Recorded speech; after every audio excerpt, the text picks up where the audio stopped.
So we're going to start the workshop with a quiz because the questions in the quiz I want you to sort of think about what we're going to discuss afterwards. Some of the questions are obvious and some aren't, and some are there for discussion, so there isn't a right or wrong answer. So I just want you to work through the quiz at your own pace. It's more fun if you do it in twos, and then we'll go through it when you finish. So I'm going to give you about 10 or 15 minutes to do the quiz. There's 3 pages. Okay? Okay, well, I think in the interest of finishing on time, we'll go through the quiz then. You can catch up as we go through it, offer your answers. So the first question is, why is it so important that children get a balanced diet in the early years? What did you put for that? All of them? Yeah? Did you all put all? Yes. The reason I put that question is that it's really important to understand that when children are from 1 to 4, they are sometimes still learning to like nutritious foods, and if they haven't been exposed to them in the first year, they'll be as a completely new food for them. So it might take them a while to learn to like it. To learn to like the taste, to accept it as a familiar food. So it's really important that you see that as just as important, that you're gentle with children and give them time to learn to like foods as well as eating a balance. So the next question, what are the 3 most common forms of malnutrition seen in the under 5s in the UK? What did you put there? I put vitamin D and iron and then didn't put a third. Okay. Iron is correct. Iron deficiency anemia we see in about 1 in 8 children, but vitamin D is much rarer, so it's not one of the 3 common ones. Yeah. Does anybody else know what the other 2 common ones are? Yes, so obesity, overweight and obesity. Now we see that it depends which survey you look at, but there's 22% in the child measuring programme. Overweight or obese by the time they're 5. But if you look at the health survey for England, it's actually 30% of that age group. And I think the difference is probably that in the child measuring program, parents can opt out of that. So if they've got an overweight child, they're probably more likely to say, I don't want my child measured. So whether you think it's 1 in 3 or 1 in 4 depends on which survey results you use. Okay, so the third one that's quite common for... Sorry? No, that's much rarer. Yeah. No, the other one which we see in about 1 in 3 children is dental caries. So the dental enamel is much more susceptible to decay in this age group, and particularly with the frequency of sugary foods, we get a lot of dental decay. In fact, some children get it so badly they have to have teeth removed. Yes, yeah. So sucking on bottles with a sweet drink in is the worst thing, yes. Or particularly giving it at night, because what normally happens is that the saliva that you produce in your mouth, that neutralises the acid that's produced onto the enamel. Now, if you give but you don't produce saliva while you're asleep at night, so if you give that bottle to children overnight, that's the worst thing you can do for their teeth. So going on to question 3, how should young children get a balanced diet?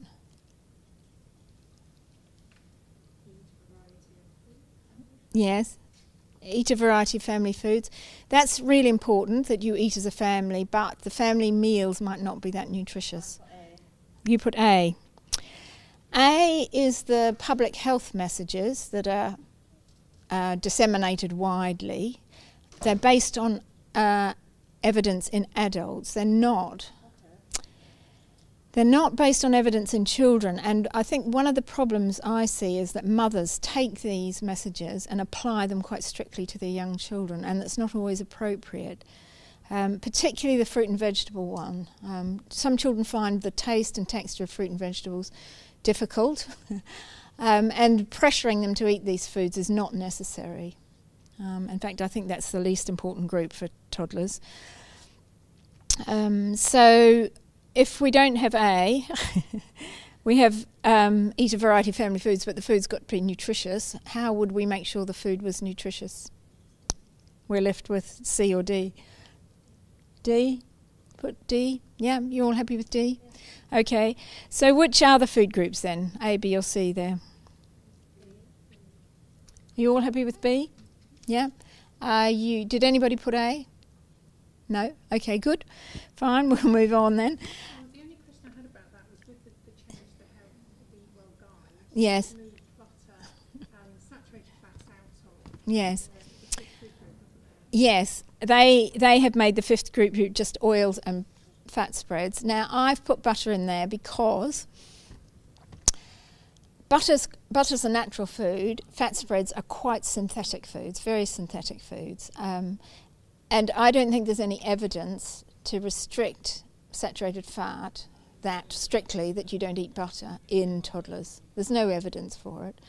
And I actually think with adults, restricting butter, as long as you keep the butter intake low, I don't think cutting that out. I think it's more effective to cut out a large amount of bakery products where they have a long shelf life because the fat is saturated, the fat's treated to be saturated. So I'm at odds with the Public Health England on that one, I have to admit. And I have to admit that in Canada and Australia, that in their Eat Well guides, they take butter out as well. But I do think that there's a lot of overemphasis on reducing the saturated fat from dairy products, which doesn't have a good evidence base. That's my sort of promotion of that. So, but yes, you're right. You can cross out, if you are welcome to cross out butter if you want to on the sheet. But if we accept that they're the food groups, the next question is how many times each day would you offer each food group to give a good balance of nutrients to toddlers? So starting at the top, so with the starchy foods, how often would you offer those? How many times a day? What did you put there? Yep. Does everybody agree with that? Every meal and snack? They're what give the child an energy boost, so it's really important for keeping their blood sugar levels even. If they eat well at meal times, you mightn't always give a starchy food at a snack, but the starchy food at a snack is good if they haven't eaten very well at a meal. So I would say yes at all meals, at the 3 meals and some snacks. What about fruit and vegetables? How often should you offer those? Sorry? Every meal and snacks, yes. You don't have to give them at every snack. The importance there is, I said that I don't think that food group's that important, but I do think it's important that you offer them to the children, that you make it so that they learn that it's normal to have fruit and vegetables at every meal. That's really important. Whether they eat them or not, I think is less important, and I don't think parents should get quite so upset about it as they do. Okay, so fruit and vegetables, and milk, cheese and yoghurt. How often would you give that during a day for toddlers? Do you think? They need the calcium from this, they need the iodine, they need some of the B vitamins are important from this group. 3? Yes, 3's good. There was some discussion this morning on that. Milk, cheese and yoghurt has no iron in, so if you're having large bottles of milk, you're going to cut down your appetite for the other foods that do have iron in them.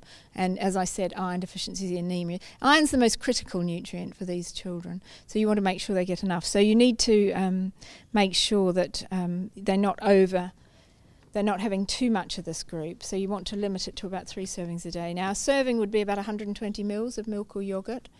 Certainly not a bottle of 240 mils, which some toddlers prefer. They'd prefer to have the bottle than eat. So you've got to cut it down to 120 mils in a cup, and only 3 a day. So that only makes 360 mils. And Atul, I know, said this morning it should be reduced to less than 500.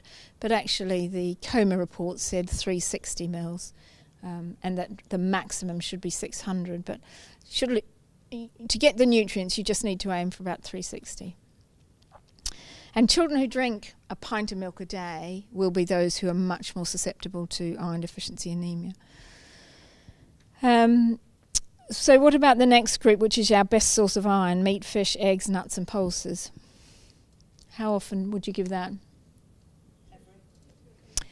You don't have to give it every meal. Twice a day is enough for children who eat meat and fish, because they absorb the iron from the meat, the heme iron from the meat, really easily. If you've got a vegetarian family or a vegan family, then you do need to give it 3 times a day, because the absorbing iron from eggs or pulses or nuts is much, much harder You get much lower absorption rate. Okay, so what about oils, butter and fat spreads? How often would you give that? First of all, what do you need that group for? Why is it important? Sorry?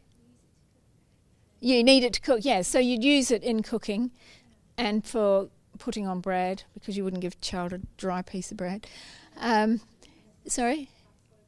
Yeah. No, you should get those from other places. It's the omega-3 and omega-6 fats. It's the essential fatty acids that are most important from that group. Yeah. So you want to incorporate that into the meals but not give an excess. So a bit of oil in cooking, butter or fat spread on bread, and you're done. Right, so moving on to about sugary food. How often can children have sugary food each day and still avoid tooth decay? What did you say there, A, B or C? It's actually B.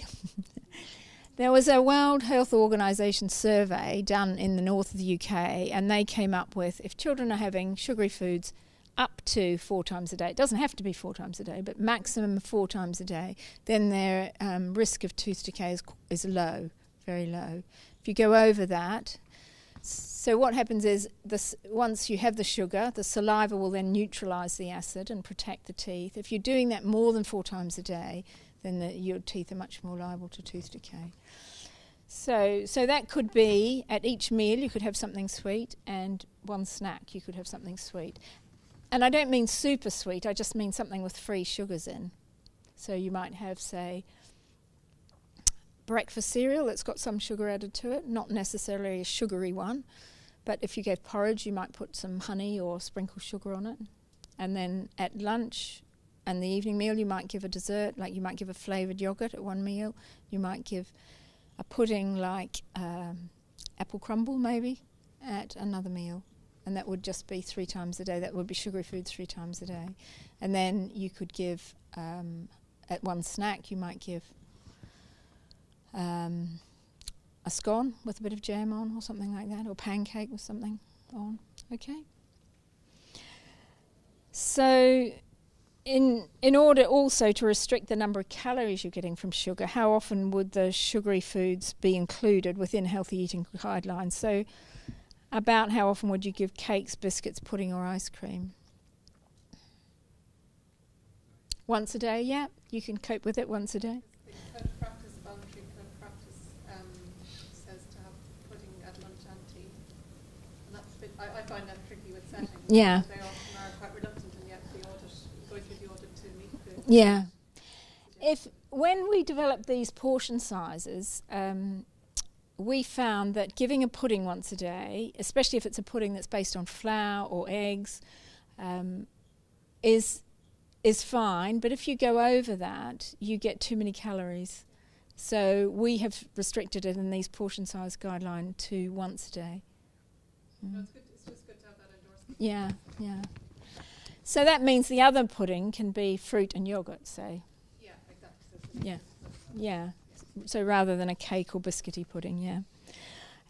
So what about these very sweet foods? So you've got sweets, chocolates, cereal bars, which have oil and glucose syrup in them, dried fruit bars, which processing the fruit produces free sugars, fruit juice, which is just a glass full of free sugars, or other sugary drinks. How often would you give those? Because we don't want to deny children these foods, because they'll become more desirable of them if you don't say that you can never have them. So how often would you say was feasible, was acceptable to give them? I'm going to sound really tight because I said once a week.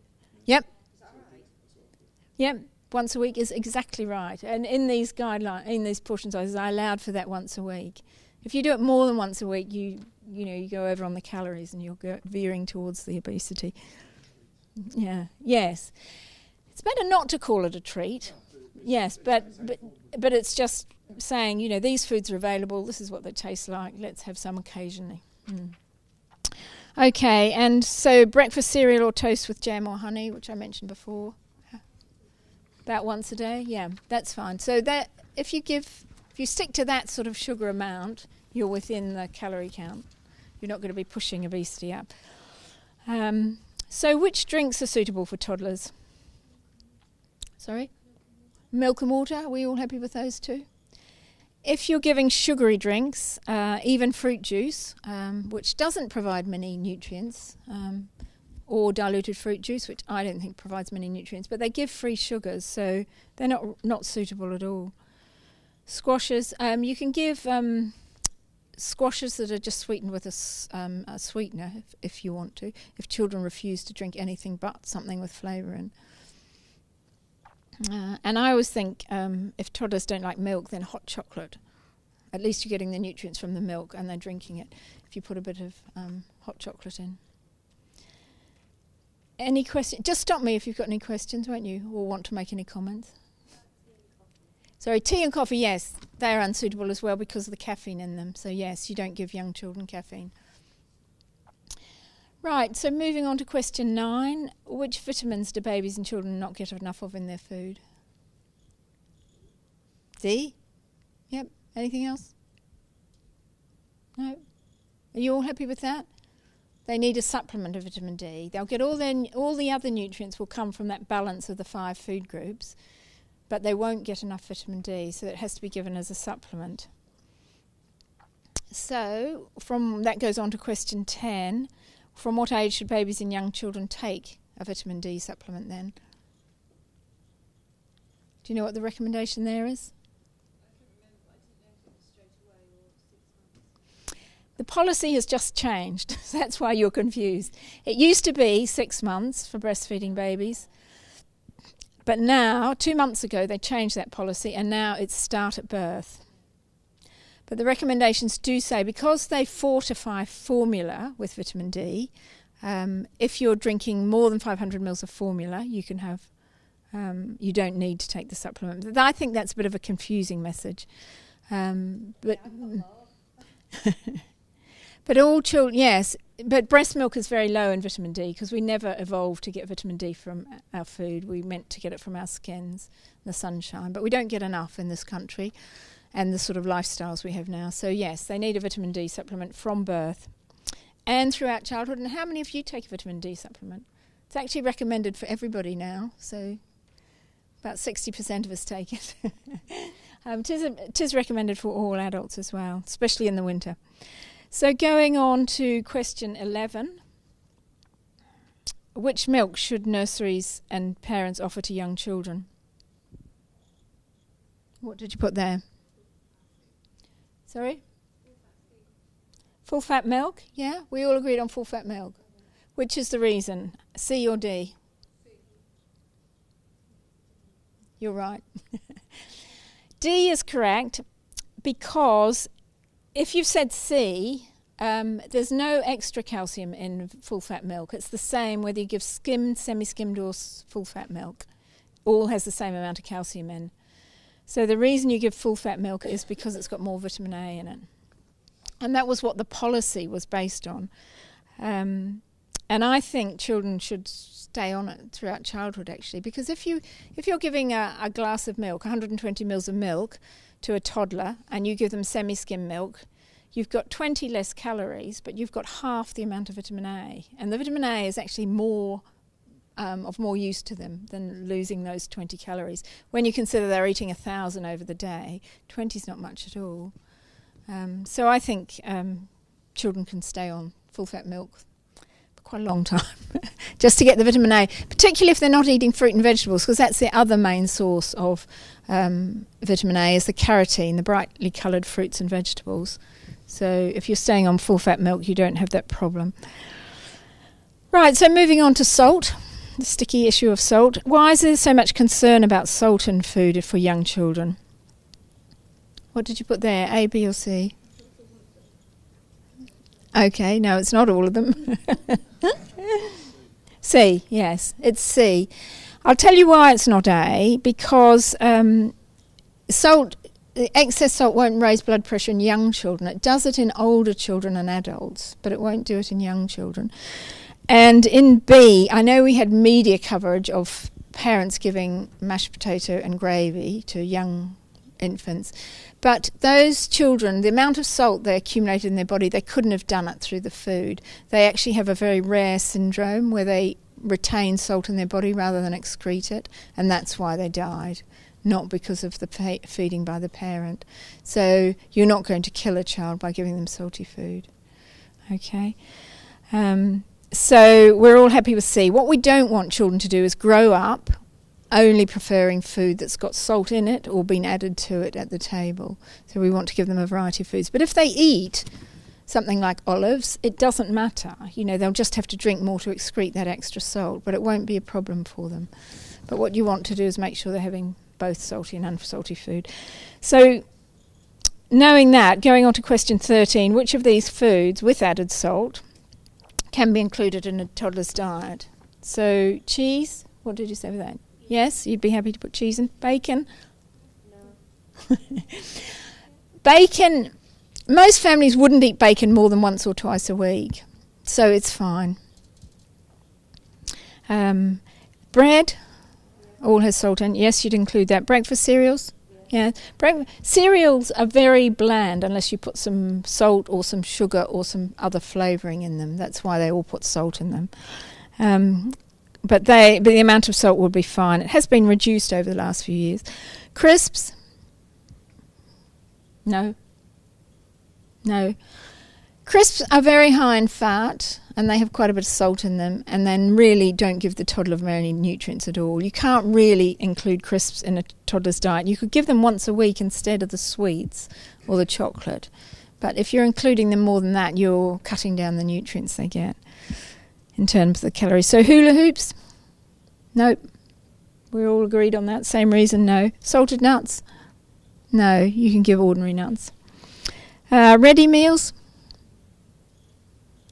Problem is if the parent doesn't cook and that's all she does is buy ready meals. So that's a tricky one, but I would say give them a small portion of the ready meal, but give some extra vegetables that don't have salt on them, so some raw carrots, or you might have to teach the parent to cut up carrots, but some raw vegetables or fruit for afters to make sure they're getting some foods that aren't salty. But it's very difficult if the parent doesn't cook and they rely on buying those, or they live in the bed and breakfast environments that some have to live in. What about Marmite? Yes, Marmite's a very good food. It is salty, but it's for the same reason. The child has a very small amount of it, less than a gram on a slice of bread, and it's got B vitamins in, all the B vitamins including B12, so it is a good food. But yes, you do get a little bit of salt from it. So going on to question 14, which foods do toddlers naturally prefer? What did you put there? D. D. Yeah? We don't know why that is, but if you offer a toddler apple or biscuit, they will always take the biscuit if they recognise it and they're happy to eat that biscuit. We think it might be a survival mechanism and that they eat high energy foods to build up reserves in case they hit a famine the next year. But we don't really know, but all we know is that they will, if you offer them high energy food, they will take it in preference to other foods. Okay, so you're happy with that? Right, under what circumstances do toddlers eat poorly? You'll know this. Right. Yes, source. Any health conditions, really. Yes. Yeah. Yes. So you've come up with all the answers there. So if they're tired, they're unwell, they're stressed, anxious, worried, scared, that cuts their appetite as well. Being over hungry does as well. If they're over hungry, they'll get into a strop or a tantrum, and even if you say you'll feel better if you eat something, they will not eat something because so it's better to prevent that. But yes, sensory issues might make some foods difficult for some children, so they'll refuse them. So we've got all those answers there. So going on to question 16, last page. Who knows best how much food a toddler needs? Yes. Did everybody agree with that? This is one of our steps. This is step 2 in the 10 steps, which is you provide the nutritious diet, but you let the toddler decide how much they're going to eat. Because they talked this morning a bit about food-responsive children and satiety-responsive children, but the vast majority of toddlers will regulate their intake well, so they'll eat what they need for their growth needs and their activity needs. So if you let them decide how much they want to eat, they will, most of them, regulate. But if you see that they're overeating, then you need to take steps. But most toddlers, up until about 4 or 5, you can trust them to eat what they need. After that, they tend to eat by eye, like we do. So, did we need the pudding? Did we have a great big serve of that? Because it was there and it would look nice and it was free. So we'll eat by eye, not according to our appetite needs. How many of you left something on your plate? You did. See, I didn't. Ate it all up. And had the second course. I had 2 puddings, in fact. So, just because they were nice. And if somebody came in now with a box of chocolates, we'd probably all have one, even though we're not hungry. But toddlers don't tend to do that. They tend to eat to the appetite. Mind you, if you offered them chocolate, they'd take it. So going on to the next question, how does a toddler signal to a parent or carer they've had enough to eat? Are you all happy that you've all seen toddlers displaying those characteristics? Yes, what's happening there is the toddler's saying, I've had enough, but the parent wants them to eat more because they feel better. The mother will feel better if the toddler's eaten more because she'll feel better about that. So she coerces or encourages or plays games or whatever. And the toddler moves through those behaviours in order to try and emphasise, I don't want any more, you're not listening, Mum. Stories now, question 17. 17, is it? Why? The little boy, one of my charges, little boy, he's underweight. Okay. So that is an everyday scenario. Yeah, okay. Well, you need to take all the pressure off him. Yeah. Because you're only going to get them to eat if the meal's a happy, relaxed, pleasant time, yeah. If you're putting pressure on them to try and eat more than they want, you're just making it unpleasant for them. And then they start to get anxious before the meal, so they'll lose their appetite anyway. And so you're into a vicious circle spiralling downwards, yeah. So how do parents react when the toddler refuses to eat the food, the amount of food they want them to, or the types of food? All of the above, yes. Have you all seen, or do you all know parents who behave like that or seen them? Yes. And why? But why do parents act this way? In defence of the parents, why do they act this way? They are worried, aren't they? Why are they worried? Well, the child isn't thriving. They're also worried about the money they spend. Okay, yes. They're certainly worried about the child not growing, maybe getting ill if they don't eat enough food. But yes, yes, it can be a case of having spent the money, they would like to see it well used. But that's a natural reaction for a mother, particularly a mother. She needs to nourish the child. That's sort of built into her. So she really finds it difficult when the child won't eat what she thinks they should eat. But most parents tend to overestimate how much their toddler needs, and they mentioned a survey this morning about asking parents how much would you expect your toddler to eat, and about 70% of them picked larger portions than are appropriate for a toddler. So we're on to question 20. Why do toddlers refuse to eat some foods? What did you put there? All of them. Yeah. Well, it certainly starts with A and B. So there's a normal stage of development. Are you all aware of the neophobic stage, where they're in their second year, they start to be careful about what they put in their mouth. So they've got to recognise that it's got to be familiar, and that protects them. We see that as a survival mechanism, protecting them from becoming, poisoning themselves by picking berries off a bush or something.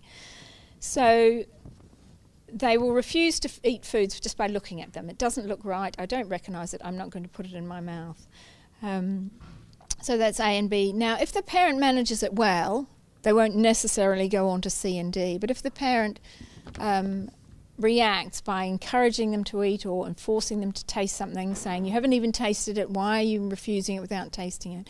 Then you can move on to C and D quite easily, particularly if they refuse a meal and then the mother cooks them something else, that they can get into the habit of manipulating the parent then. I mean, it's quite fun to watch their mother hovering around the kitchen, obeying every wish they have. Right, going on to question 21. What's the best way to help toddlers pass through this food neophobia? C. You put C, yeah? Anything else? And D. C's right. D isn't, because if the child happily eats mashed potato, but then you put some peas in the middle of it, when they eat that mashed potato and they're expecting to get that taste of mashed potato and that texture of mashed potato, all of a sudden there's something round and hard in it. I've read that question today. Oh, right. It was the hiding foods that are in cupboards. Oh, I see. Yeah, okay. Hiding foods they refuse to eat. In other foods they usually eat. Okay. So we're all agreed it's just C, yes. So what happens is that sitting in that social environment, they will copy what other people are doing, and they'll eventually move through this phase. Now, most of them will have moved through it by 2 to 3 years of age. Some children get stuck in it and are more of a problem to move through. And that comes in a bit to the next question. Why do some toddlers eat better at nursery than at home? Sorry, they're surrounded by their peers, yes. What would the pressure be between being fed at nursery and being fed at home, where the mother is worried about them getting ill if they don't eat enough? There's more pressure on them at home because the mother is more worried. The nursery staff are going to be more relaxed about it. So it's a nicer environment for the child, and also they're sitting in a social environment, whereas at home it might be just them at the table and the mother trying to feed the child or getting them to eat more. There is another thing in that the child may want to please the parent, but the psychological fear of having that food in their mouth means they're going to say no, even though they'd like to please the parent. So that makes them feel sort of quite guilty about not being able to please the parent. I had a child whose mother said he will eat Marks and Spencer's shepherd pie, but will not eat mine. Now that's because the Marks and Spencer's shepherd's pie comes from a factory. It looks exactly the same every time. It tastes exactly the same every time. But every time the mother makes shepherd's pie, it looks slightly different. You know, it's slightly brown, or it's got a bit more of this in, a bit less of that in each time. So it's a more variable food for that child and more difficult for them to accept. So just going on a little bit about because we've got a few minutes, about the children who get neophobia, the sort of children that do get stuck in this phase and take longer to pass through it, they can be children who are really quite orally hypersensitive in their mouth, so different tastes and textures have a bigger sensation, and we think there's a genetic link with that because we see it in, if you ask the parents of a fussy child, was either the parent fussy, they will often say, yes, I was, or my spouse was. So then we know there's a genetic link to it, and we know that sometimes if it's a texture problem, you see it at weaning. They have trouble either beginning weaning or passing through the different stages in weaning. Could it be linked to allergies as well? We're not sure about that, but if you tell a child you mustn't eat that food, it engenders a little bit of fear in them about foods. No, like when the dietitian initially was seeing the little boy I look after, and he'd been spitting out certain foods. So put it in his mouth and then straight away spit it out, which then we further down the line found out he was then allergic to. Oh, right. So it's sort of like his body's response to, I know I shouldn't have that. Yeah, we don't. There's no evidence for that. We don't know. There's no evidence for that. But children will spit out a texture or a taste that they don't like in their mouth. Yeah. It's probably a bit more of a coincidence that they were then allergic to the food. Or no, you might be right, because sometimes it depends how the child reacts to how the allergy comes out. But some children will get a bit of a tingle on the tongue. Well, his throat swells. Oh, right. Well, see, that would be it. As soon as it went in, he would get that feeling, so then he would spit it out. Yeah. But if they came out in a skin rash or just get constipation, then that wouldn't cause them to spit it out, no. But the other type of child that doesn't pass through this neophobic stage very quickly is a child who's very stubborn, because they don't tend to copy other people. They're very happy doing their own thing usually. So they're not watching what other people are eating and then copying them or mimicking them. They're just happy doing their own thing, and if they don't want to eat that, they don't care what other people are doing, they're just not going to eat it. So you get those sort of two types of children, and sometimes they overlap and sometimes they don't. But there are several reasons why the children get stuck in it. But the most important thing is that you take the pressure off the child, because they're, you know, if you're making mealtimes unpleasant for them with a lot of pressure, then they're not going to move on. But they will move on if you take the pressure off. And the way to take the pressure off is to make sure the parents are not anxious about it. And that means assessing the diet and giving them a supplement. So saying to the parent, okay, the diet's low in iron, but we're going to give you this supplement, and then there's nothing to worry about. So you just give the child, each meal you give them something you know they'll eat, and at the same time you offer them the food that everybody else is eating or the foods you would like them to eat. And they'll say no almost every day, and then one day they might. Sometimes children will feed the parents the foods before they'll eat them themselves, or they'll eat them off the parent's plate before they'll eat them themselves. If they normally eat, say they're one of these children that'll only eat toast and Marmite, so you give them toast and Marmite, and then you say, would you like to try peas or something? If you put those peas on the plate, they would refuse to eat everything, because somehow they think the peas contaminate that. The toast and Marmite is going to taste different, or something different about it. So they won't eat the whole lot, or they might just throw the plate across the room because you put peas on it. So you're much better to keep the peas in the middle of the table and just offer them. As the children get older, you can raise the expectations a bit by saying, maybe you'll eat it when you're older, or another day you might like to taste it. But, you know, it's really important that you don't make them feel sad that they can't please the parent, I think. So, I mean, that underlies, that sort of quiz and the information we've just gone through underlies these 10 steps. So do you all have a copy of it? Shall I give you a copy now?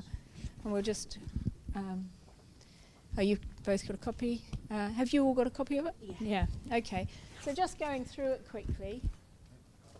So the first step is, you know, just exactly what you said. So it's eating together as a family or in a social group, such as nursery, and making mealtimes relaxed, happy occasions. That's really, really important for feeding toddlers. And then step 2, we mentioned before, you decide which nutritious foods to offer, but let your toddler decide how much to eat.